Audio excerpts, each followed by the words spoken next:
What's going on, Illuminators? We have a very exciting episode for you guys today. We're going to be going over some very early Set 11 meta decks. So without further ado, let's talk ink, and don't forget to quest out.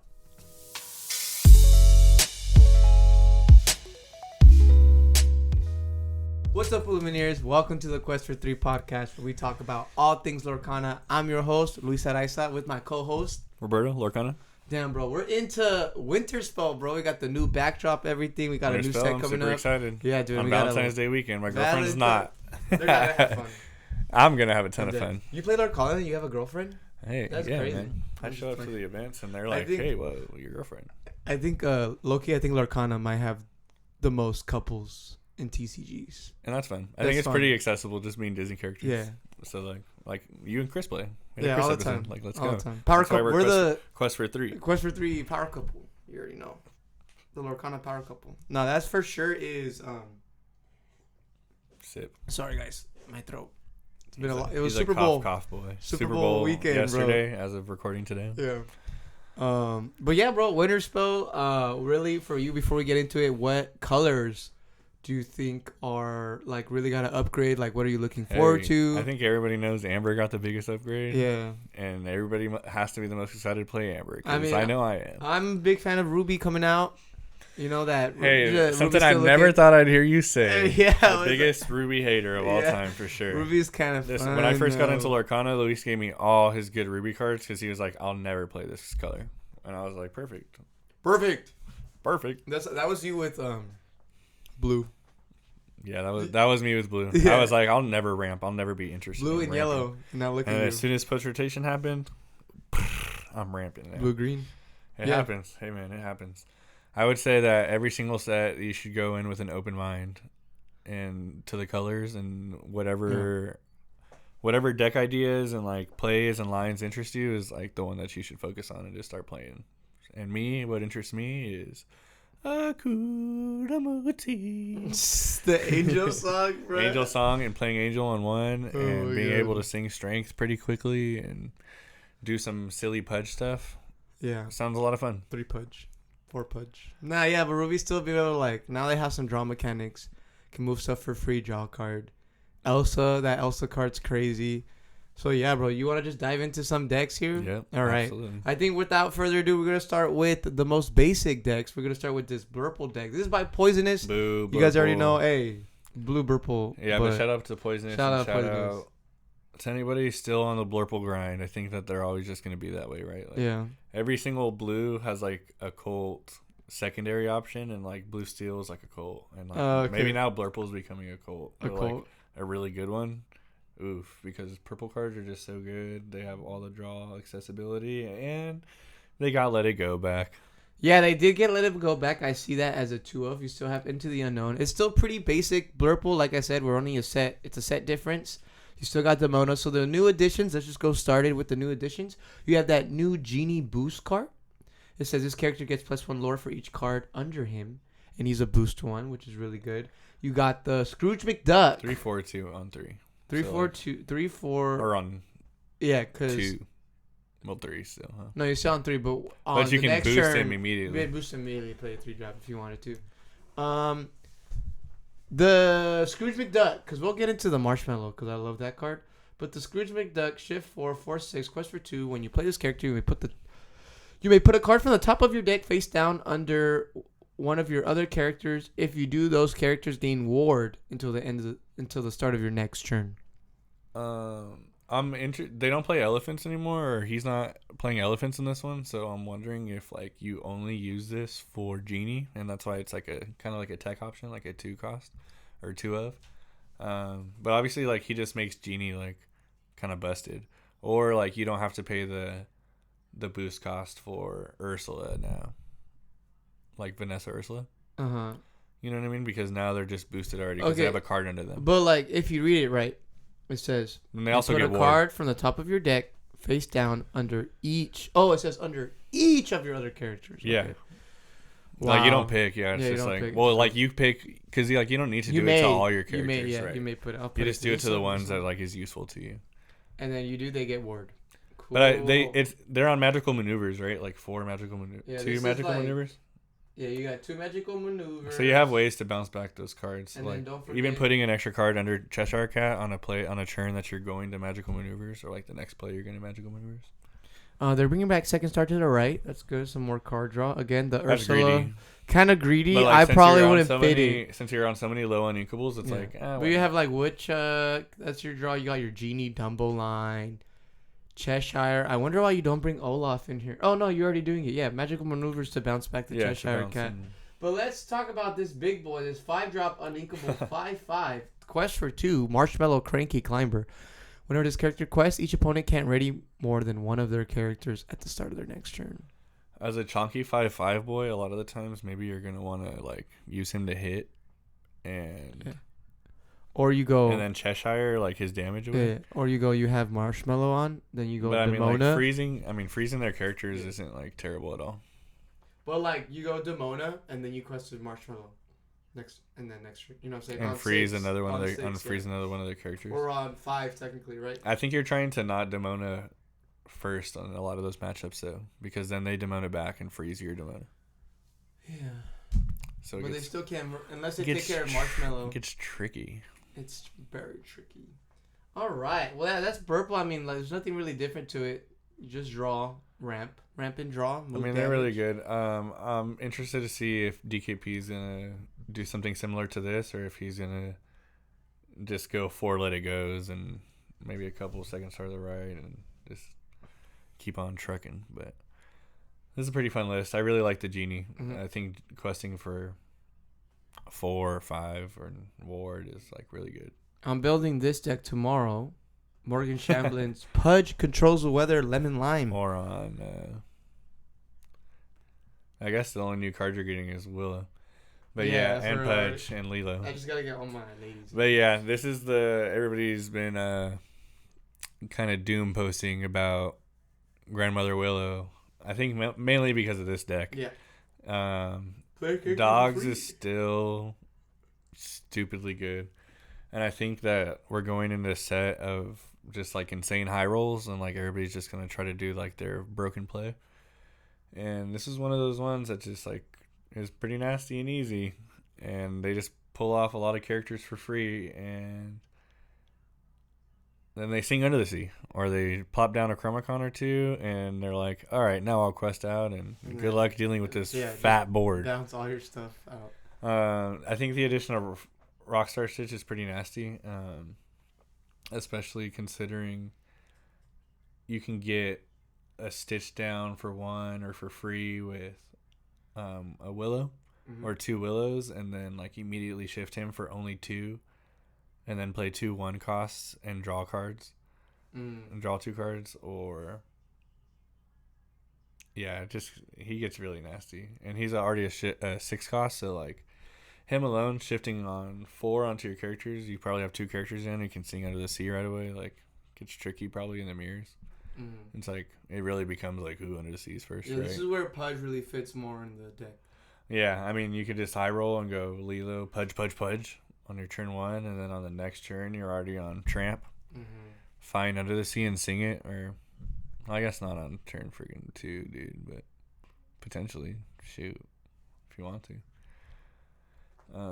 You could, you could Tramp and find your Stitches. Like it's pretty cool. Like there's a lot of lines and it's a lot of different ways to attack it, but you just want to get it into big Rockstar Stitch and just get that draw engine going. Dude, getting a Pluto and then going your second turn, going exert the Pluto, play a Daisy for free, then use my 2 ink to play a Grandmother Willow and play another 1-drop for free.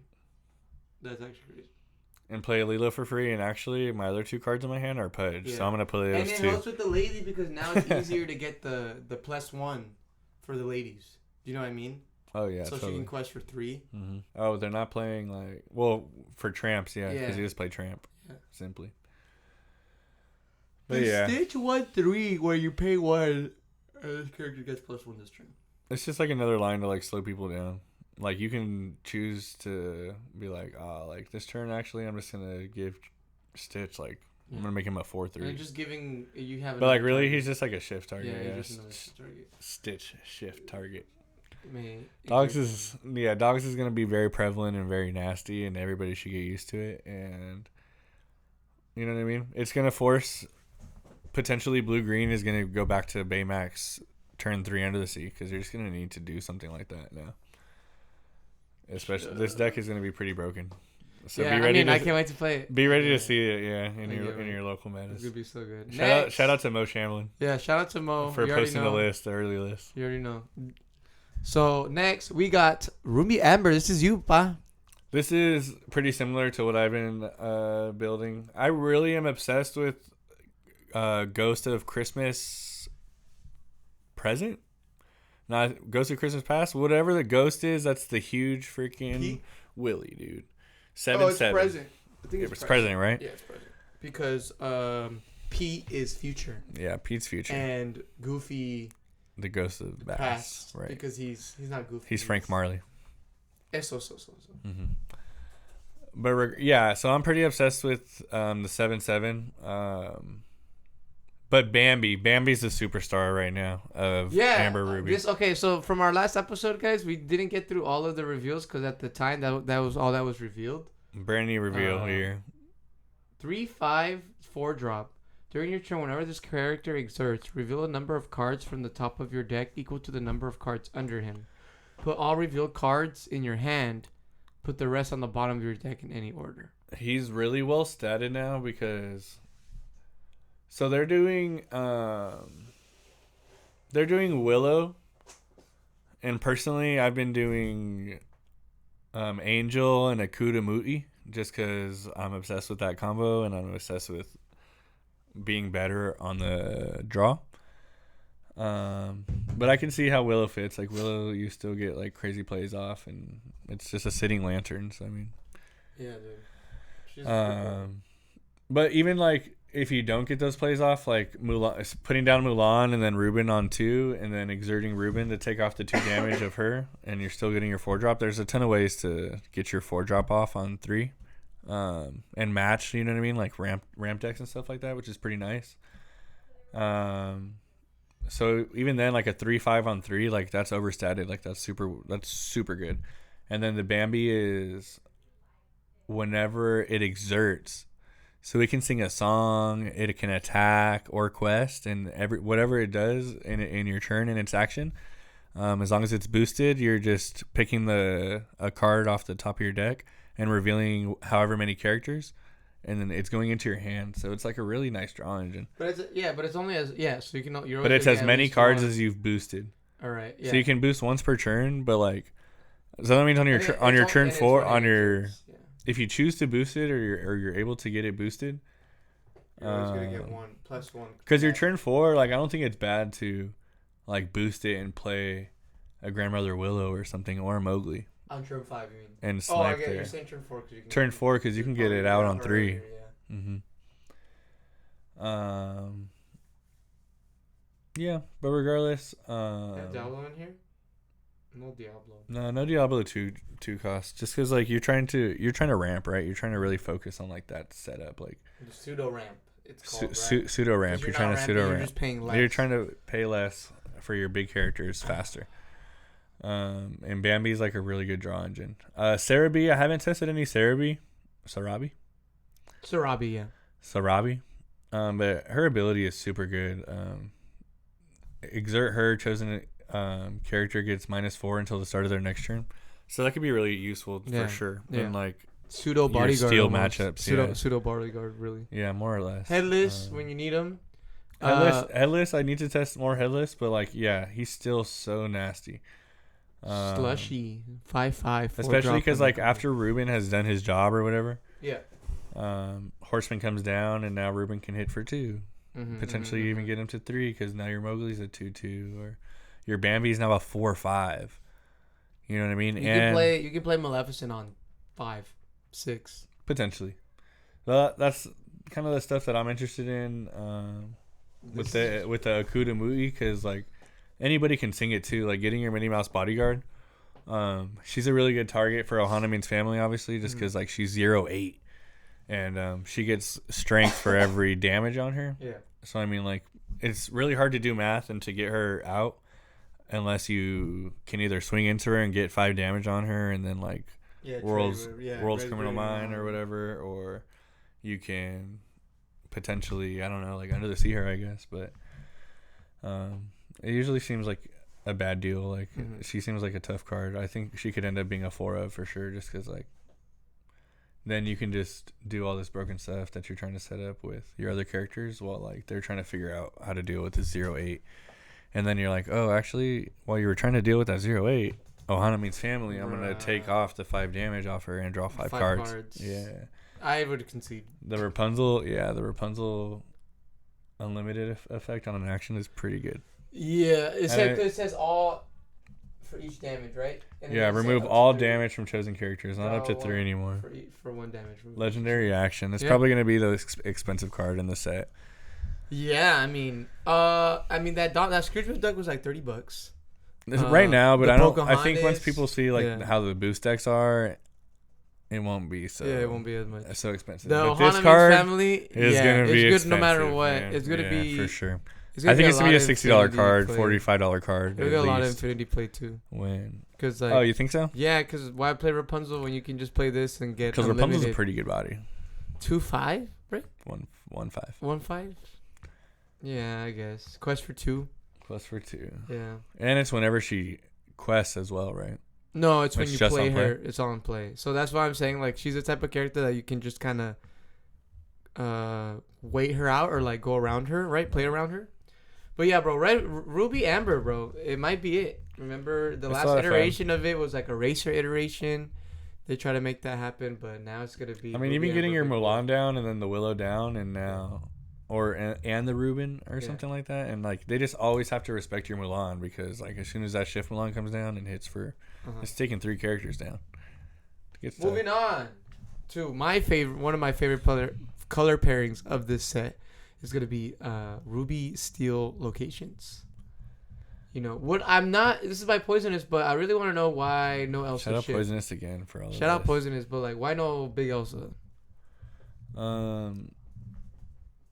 I think that you're just trying to get the locations out and draw into your John Silver and then be like, hey, like, here's your clock. You know what I mean? You're realistically on like a 2-3 turn clock. Because that's always been like the aim of the deck, right? Get out your locations, get out your John Silver, and then tell your opponent good luck. Launchpad, bro. Your locations gain resist. One, wow. Which is like I play green steel locations. Right at the end of set 10, shout out Pat from On The Play. Yeah. And the math on locations is really tricky. Yeah. Unless you're playing like purple steel or like a matchup that goes well into it, you know what I mean? But like everybody's bored of playing purple steel at the end of the set, so there was none at our set champs, huh? And he just because the locations, still boring. That was pretty rude, dude. Boring, to all of our purple steel. It's friends. I love all my purple steel friends. Shout out Eddie. Shout out Chilla. Do something fun. Play some location. 1, 2, 3, 4 strength, dude. Yeah, 1, 2, 3, 4 strength. Now I'm good. The mirrors are fun. No, they're not. And if that's the most played deck, then like, get your reps. Get your reps in. Get your reps in, ladies. Yeah, dude. I mean, what we're looking at. 1, 2, 3, 4. That's already 16, 17, 18, 19 locations. 20 locations. Yep. With the one of the Luminary Tunnels. Wow. So a third of your deck is locations. And then you try to get John Silver, Launchpad, Diablo for early quest. The new Beast card that says when this character challenges, if he's at a location, he takes no damage. It's pretty How fun. am I going to get him in there? Don't worry, guys. Zootopia. No. Which one is it? Which one lets them move something for free? Maybe it's a red card. They're not playing it.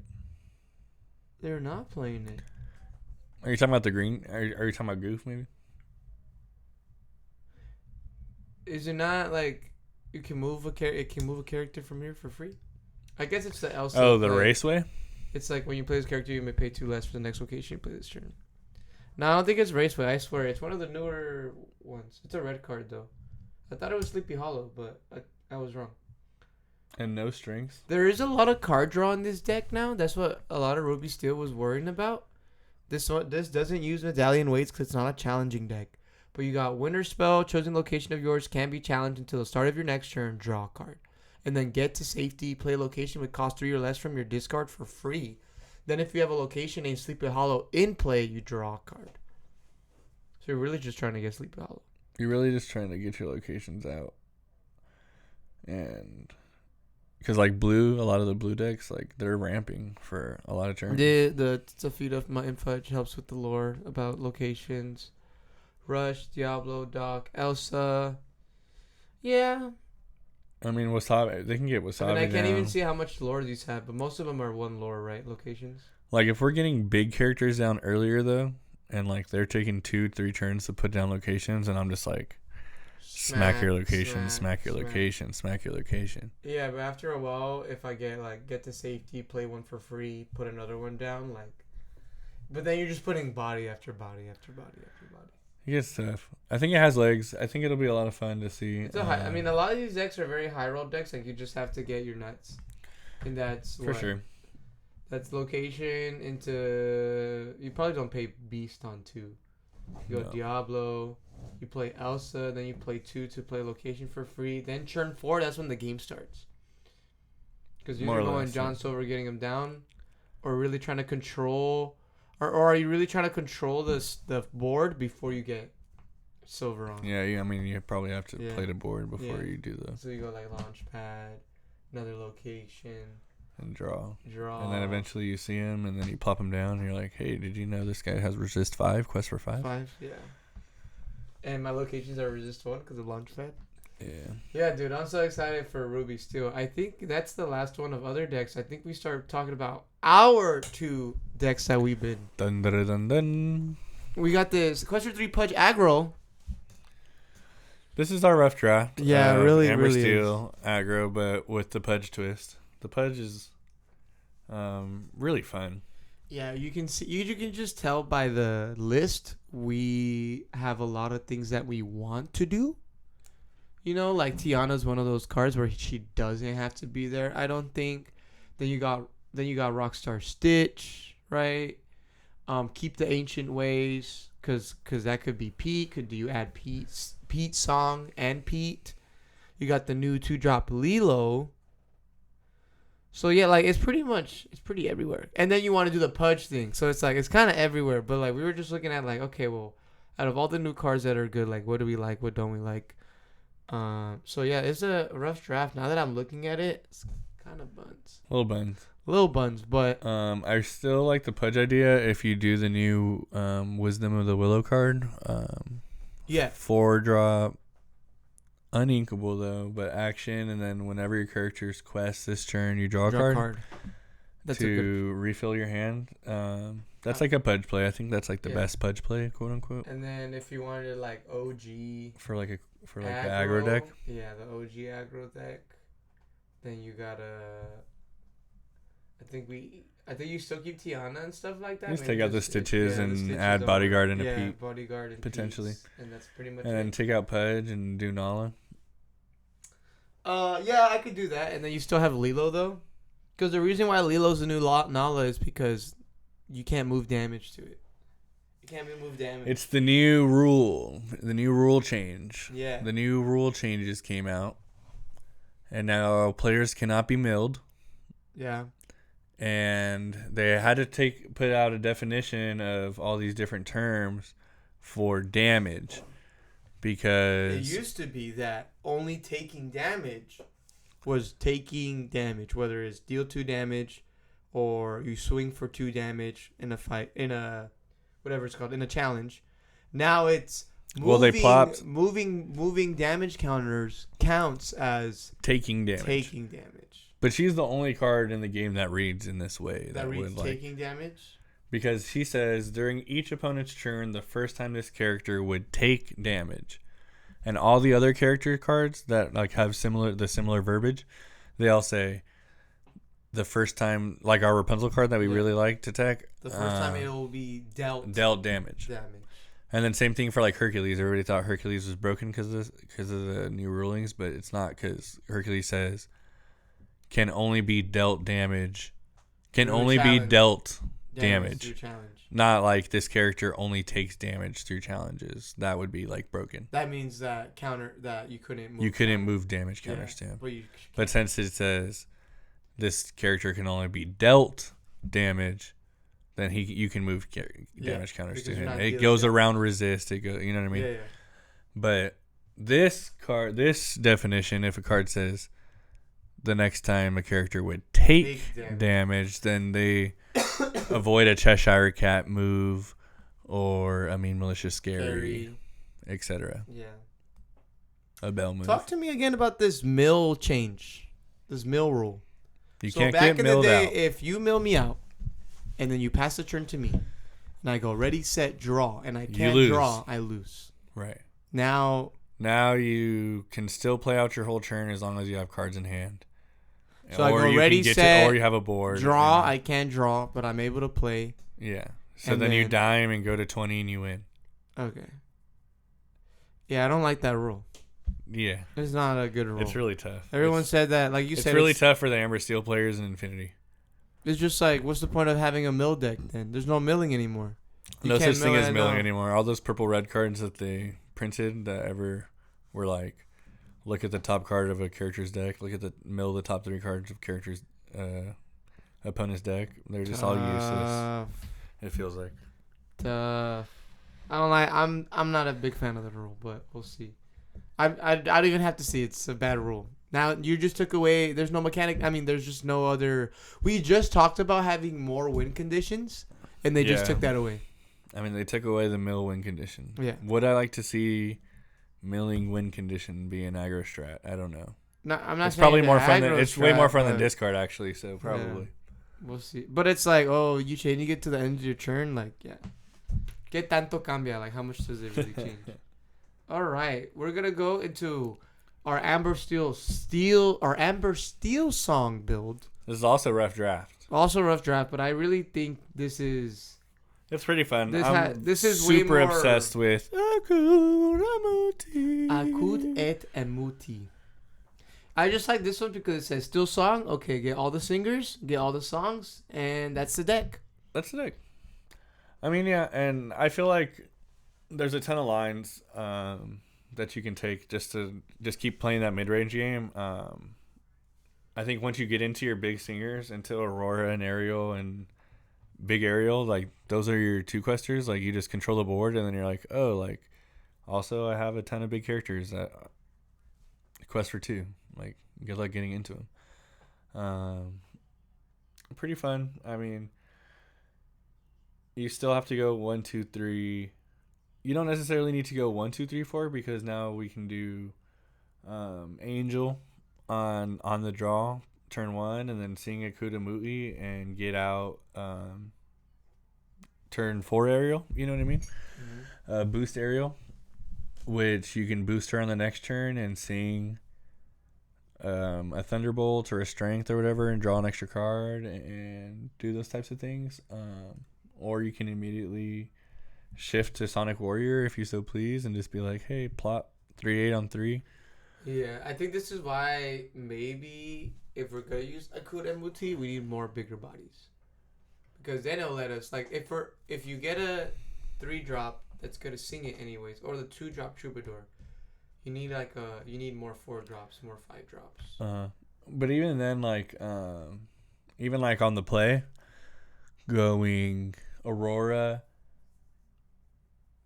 quest and get out Aurora, or don't even quest, just get out Angel and then get out Aurora.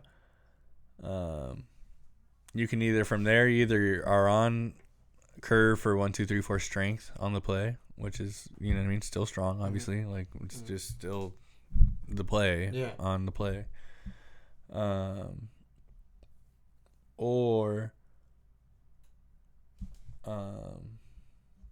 you're just potentially getting Beyond the Horizon off already on 3. Like you're able to just be like, oh, I'm gonna go 1, 2, 3 singers, you know what I mean? Like Angel and Aurora. And then on 4 I'll play this Ariel or whatever potentially, or I'll play even like a Truby and a Mulan or something, and then I'll sing Beyond the Horizon, make you discard probably like 1 card at that point. Yeah. And then well, your whole hand, so you're gonna discard like 4. Right. And then draw 3. Which I feel like is pretty good. I think I'd cut a little bit of the Beyonds, and maybe one more Thunderbolt. I don't think you need. Because I feel like that disruption, like people are trying, like I said, like this, people are gonna be like trying to high roll. Yeah. And their decks are gonna be built that way. Their altars are gonna be done that way. Mm-hmm. So if you're able to disrupt their hand immediately, like, you know what I mean, turn 3, like you're getting rid of the cards that they wanted and just giving them their next 3 cards. And like it could be that they're, you know what I mean, still on curve or still trying to, you know what I mean, still able to execute their game plan. But I think like you're making it way tougher on them in the same way that like Whole New World on 3 was like a big thing for people in the early Lorcana, right? For real. I think Steel Song has found its place back into the meta for sure. And this is a clean 2-liner. This is a pretty this is a just a rough draft, and it's all, you know what I mean, 2-liner, all 4s. I feel like you know what I mean, you try to execute your game plan. You're trying to get your aerial out early. You're just trying to draw off the aerial and draw. Yeah. Like both trying to get aerial out early is good. And you can control the board with Sonic Warrior. Like getting out your aerial early, and then her being able to sing in Ekutamudi and getting out a big aerial. Yeah, it's pretty good. And then singing a song, paying 2, and doing that. Yeah, dude, I can't wait. For you, what deck when we do like a video? Like, what do you? I'd like to play that. I think I've been playing either Amber Steel or Amber Ruby. It just depends on like if we get Ohana, it means families. Yeah. Then like I'm gonna be on like Amber Ruby right away. For sure. But if not, then I think I'm just going to be on Amber Steel right away just because we have the cards. We're pretty much ready to go. And I'm just going to be like, yeah, let's do it. All we need to do is get the Angels and the Kudamutis. That's how I feel with Ruby Steel. Like the purple deck as a whole. And Lemon Lime. Lemon Lime, I just need the new cards and everything else. So I can't wait. Just like the Lilos and the Pudges. Yeah, dude. Dude, I can't wait. Winterspell is finally starting. So by the time you see this video, guys, it'll be Valentine's Day.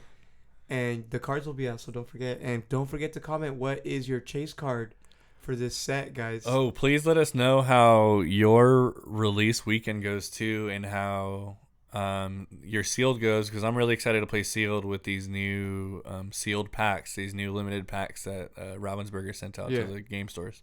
Like, I'm super excited. Yeah. I thought it came in for the next set, but you're saying it. No, I'm pretty sure it's these. I'm pretty sure it starts with Winterspell. Okay. I could be wrong, but like I'm pretty excited to play some sealed. For sure. We got to hit up Rob.